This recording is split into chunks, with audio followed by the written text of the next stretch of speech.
Bakın yine kardiganlarımdan ek geldi. Materialını görünler. Berber en sıfatlı, en zorunu söylemek geldim sizlere. Bunu yufkalar aldım. Göbeken bazarda yanlışmana materialını uşap görseniz gıcırda. Orijinallık birini iptiradı. En orijinalını ek geldim sizlere. En bomba bakala köpüklerine. Görünleyine. Bularımızın 350-380'den kem satımımız.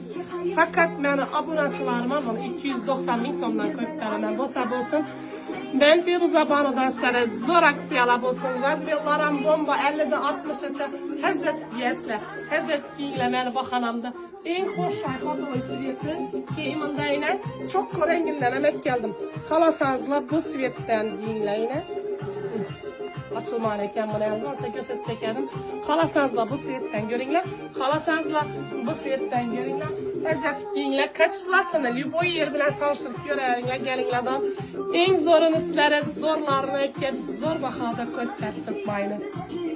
Bomba bakala sizlere yengileçe bomba aksiya bakala boladı. Gene arasında sen ben kitemem.